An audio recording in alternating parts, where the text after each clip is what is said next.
Some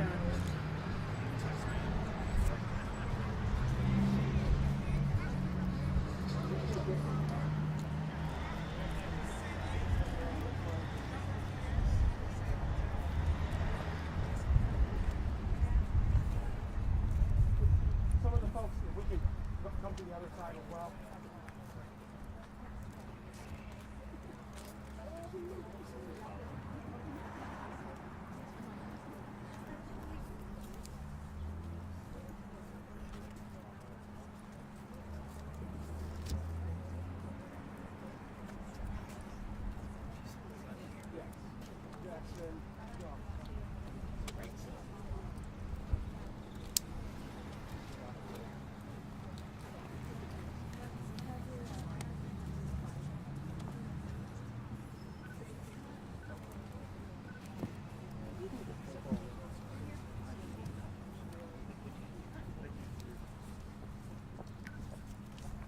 Good evening, everyone. Thank you all for being here as we talk about this important topic in our community. We're gathered here today for a reason that we wish we were not, to talk about the ridiculous fact that we are seeing guns in the hands of young children. We're glad today that no one was hurt in what we had occur here, but we think we want to sound the alarms about this in our community before that happens, and that's why we're gathered here today. My name is Leon Hendricks. I'm the Executive Director of Communications for the Grand Rapids Public Schools, and want to introduce the team that will be speaking with you today. Of course, you see community leaders that you recognize behind me from all facets of local government and local activism and leaders in our community. We called them on short notice, and when we call and ask for support for our young people and our scholars, they come without further question. So today you'll hear from our Chief of Staff and Executive Director of Public Safety, Larry Johnson. We'll talk about what occurred and take questions once we are done. You'll hear from our Superintendent of Schools, Dr. Ledrian Roby, and you'll hear from the Grand Rapids Police Department Chief, Eric Windstrom. So without further ado, Mr. Johnson. Again, thank you for being here, but more importantly, I want to thank our community members, our staff, and all of our teachers who were able to join us. It's a statement to say that we're disappointed that we're here on this when a child, an elementary age child, bring a weapon into a school. It concerns us all. But we've said that our schools is nothing more than a microcosm of our community, and what's happening in our community is evidence now and is on the doorsteps of our schools. So what happened here today, this morning, at about 9:50, one of our teachers was alerted by another scholar that a scholar was in possession or possibly in possession of a handgun. Our teachers who are trained, who've gone through safety training, along with the administrative staff here, acted very swiftly and within minutes was able to contain the scholar in question, obtain a book bag, and retrieve a weapon. Unfortunate, the weapon was not loaded, no magazine along with it, but bad enough, the child had a weapon in school. Now it goes to a bigger problem in our community that I'm sure others will speak about, but it's something that we do not want to happen in our schools nor in our community. And I want to reiterate, a child brought a gun, but that child brought that gun from a home where an adult should have been responsible for securing that weapon. And so our cry, and my personal cry to this community, if we are serious about reducing gun violence, it starts with our youth. It starts with parents securing weapons if they have children living in their homes. We encourage our parents to check their scholars' book bags to and from school to ensure that these weapons are not making it to school. And our hats go off to all of our teachers, our administration staff here at César Chavez Elementary School who acted appropriately, swiftly. We also thank the Grand Rapids Police Department and their staff who arrived here to assist us in this investigation. Our security staff members who arrived here this morning and who was able to work with staff here and really not only keeping order in the building, maintaining order, but continuing a regular school day as much as we can before this information was released to the public. Again, we are going to continue to do all that we can to keep our schools safe. We have a committed superintendent whose focus and number one focus is and always been school safety and security, because nothing can happen without a safe environment. And she has supported that. This community has supported that. And all the individuals you see standing behind me has one way or another supported our efforts in keeping the Grand Rapids Public Schools safe. We will do that, and we'll continue to work with our parents and our community to make that happen. I'll have Dr. Roby step up at this point, and then at the conclusion, we'll get an opportunity to answer any questions. Good afternoon. I stand before you not only frustrated, concerned, but also a sense of relief. I am relieved today that no one was hurt, but it terrifies me to think about the what ifs, what could have happened. It should concern every member of our community to think about what will happen if we don't do something about guns in the hands of our children. I am frustrated that this isn't the first time this year that this has happened in our district. It's happened 3 different times. Our staff have taken guns away in our schools on 3 separate occasions. I find it even more concerning that these confiscations are involving middle school and elementary young people. This is a storyline that keeps repeating itself over and over throughout our country. In too many cases, it's resulted in catastrophic and deadly outcomes. We can't continue to sit by and allow tragedy like this to occur. Today, I stand with you, the Grand Rapids Police Department, the Kent County Prosecutor, and members of our Grand Rapids School Security Executive Team, and also members of our community. We are committed to finding solutions to support our children. My ask, those of you who are listening right now, this is the message. Secure your weapons. Secure your weapons. Lock them up. Store them away. Keep them out of the hands of our children.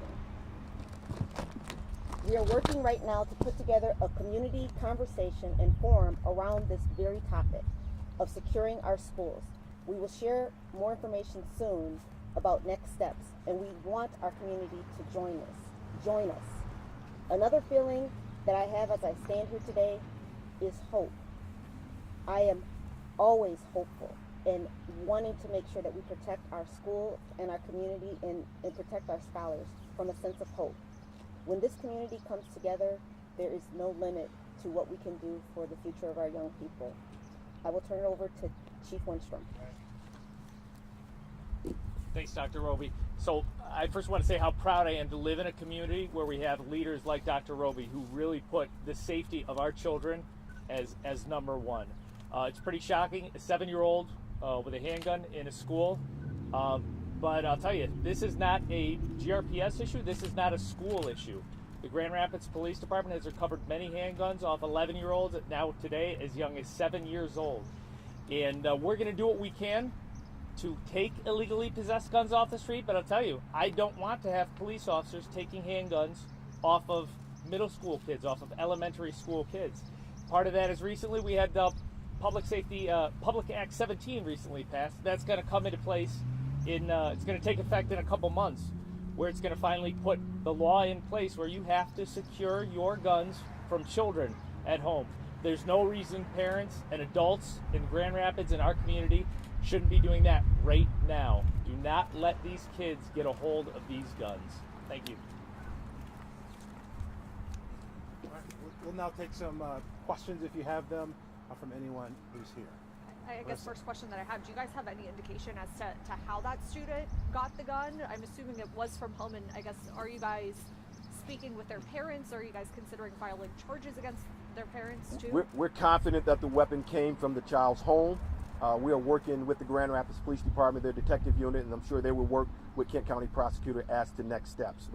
But this is, remember, this is a 7-year-old that we're talking about, a child. I think our focus we'll focus with the police department on what their next steps need to be as it relates to this.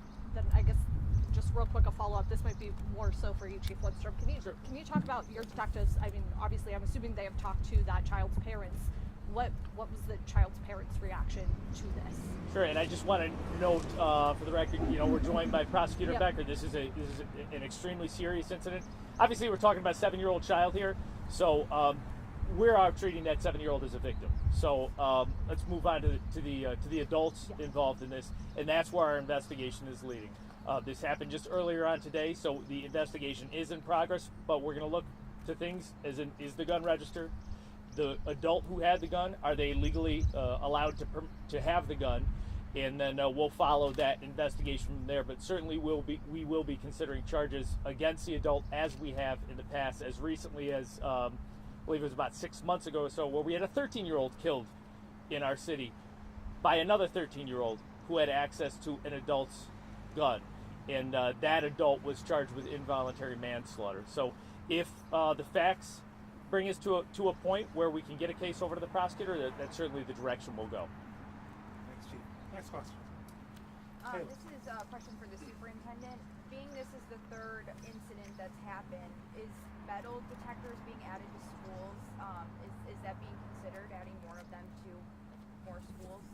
So we are engaging in all different metrics around how to make sure our schools are safe, and and Mr. Johnson will certainly speak on this as well.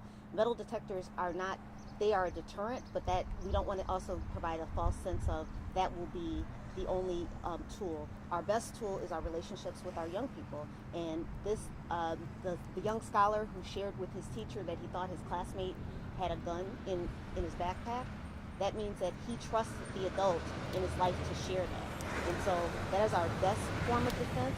Our next level is just to have constant conversations with our young people that guns are not toys.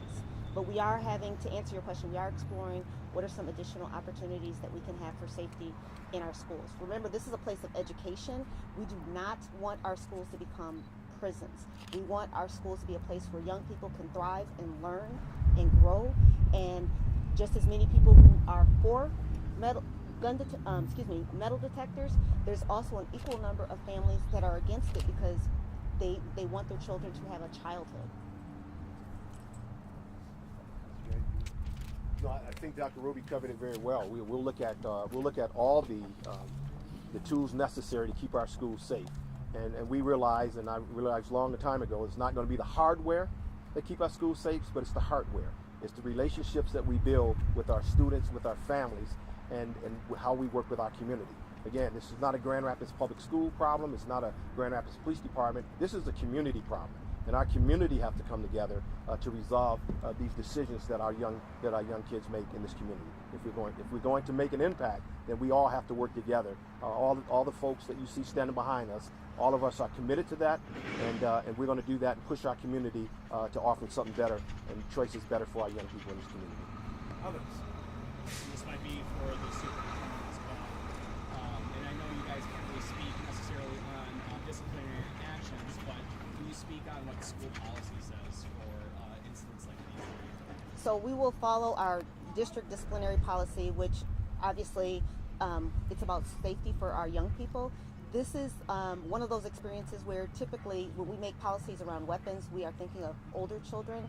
And so we want to ensure, and I think Chief Winstrom alluded to, this child is also a victim because at 7 years old, the ability to make decision-making around what's safe and not, we have to treat it as such. And so we will follow our appropriate procedures, also differentiating the age of this young person.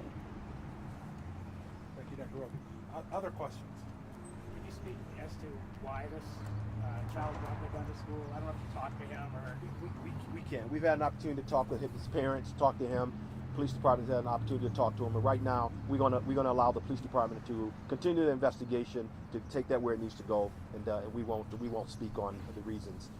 But what we can say, there was no threats. It was not involved in any threats at all. Other questions? Marissa?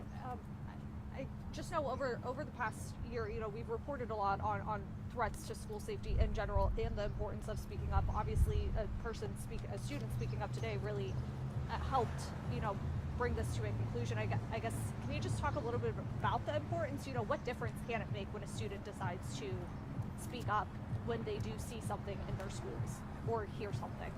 Yeah, it's vitally important. They said, hardware over hardware. Metal detectors can be great, but it's those relationships. So many times have we got information on a crime after the fact, and then talked to individuals in that offender's life and found that there were those signs ahead of the time. There was that information that was out there that could have stopped that. So what we want is that information before any sort of violence occurs, and just building that sort of trust in this school, which this GRPS administration has done so good, so that these young people know that they'll be supported and that they can come forward with that information. That's really the key to building this safety as well, aside from the adults at home. I do have one quick follow-up question. I know you had mentioned Public Act 17, which is the safe storage law that just passed through the legislature. Just in general, when we're talking about the potential charges that the adults in this case could face, can you just walk us through what other charges, what could be applicable? Well, sure. It could be as far as, like I mentioned, gun crime. So if the individual is a convicted felon, they're not allowed to possess a gun. If the gun was stolen, if the gun's not registered. Otherwise, we're talking, this is a 7-year-old child. We're talking contributing to the delinquency of a minor. This minor is a victim himself. So once we get all the facts of the case, we'll be better able to examine that. But like you mentioned, Public Act 17, which isn't in effect yet, but it will be in a few months, that is directly on point with this. So this would, if that Public Act was in effect today, this would be a 93-day misdemeanor at least. Other questions? All right, thank you all for being here. We do want to again remind our community that if there's information, these are faces that can be approached, people who care about our community that you can come forward to. For those who may want to remain anonymous, our OK to Say program is designed just for that. Kids can send text messages and remain anonymous to let the adults and authority know that there is a concern around any type of safety matter, whether it's in or outside of school. And of course, our partners at Silent Observer, they are manned around the clock to take information from the public about any crime involving the schools or otherwise. It takes a full community effort. That includes you all, our partners in the media, and of course, those of you watching this message from home. Thank you for being here, and we'll be around if you have questions after. Take care. Thank you, guys.